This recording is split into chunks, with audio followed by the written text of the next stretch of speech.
Excellent début de journée avec ce classique Radio Monaco. À l'instant, c'était Fox the Fox. Place maintenant, comme chaque matin, au blind test de l'actu. Une actualité qui s'est déroulée un 4 octobre. Vous jouez depuis votre voiture, depuis votre lit, depuis votre lieu de travail. Et vous jouez surtout avec Nathalie Michet et Giulia Testaverde. On vous passe donc un extrait. Premier extrait, c'était le 4 octobre 1962, il y a 59 ans, la sortie d'un film.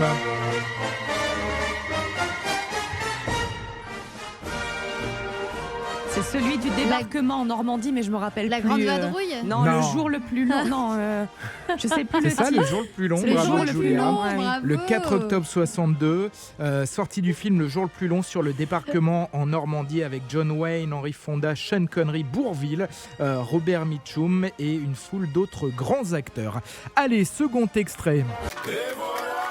Ah, Stromae.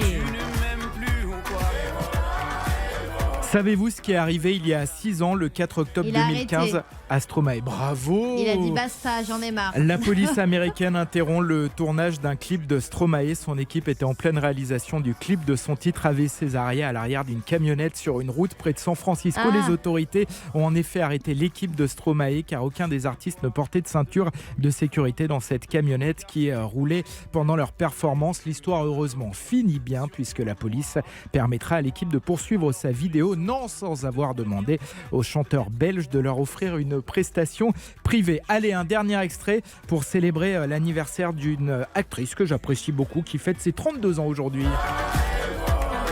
Alors hop, on appuie sur le bon bouton, ça ne marche pas, ça ne passe pas. Allez, on réessaie. Voilà.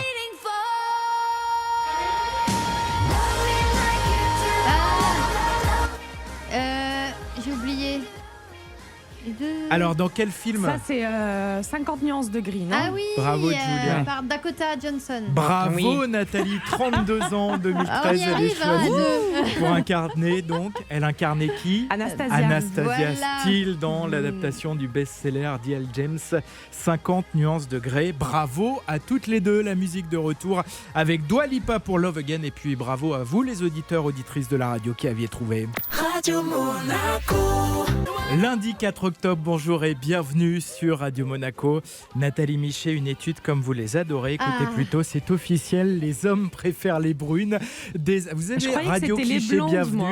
Bah oui, la dernière Non, les fois, blondes c'est vrai sont que plus c'était les blondes. intelligentes. Ah oui, mais c'est les vrai. hommes Ah, préfèrent pardon. les brunes. Alors voilà. donc c'est officiel, les hommes pas préféraient les brunes. C'est une étude menée par le Daily Mail qui est à la base de cette conclusion. 2000 hommes ont donc été interrogés. Le résultat est sans appel. Les hommes préfèrent les brunes. Les blondes n'ont remporté que 30% des suffrages, 60% pour les brunes. Les rousses, elles, ont tout de même obtenu 10% dans ce sondage. Et apparemment, toujours selon l'étude, les hommes préfèrent les brunes parce qu'elles sont plus raisonnables et réfléchies. La preuve, Nathalie est brune. Julia, vous êtes Et moi, je blonde. suis irréfléchie, Voilà. c'est ça?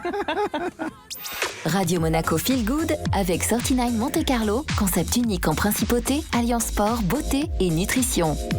Voilà, jusqu'à midi, rendez-vous donc avec Radio Monaco Feel Good. Ma chère Julia, quel est donc le menu? Eh bien, on va retrouver Florent Favier, expert en transition environnementale pour My Positive Impact, et on parlera de la fast fashion. Sommes-nous tous des fashion victimes? Comment réduire l'impact de l'industrie de la mode? C'est à suivre dans quelques instants. Très bien, rendez-vous jusqu'à midi pour Radio Monaco Feel Good.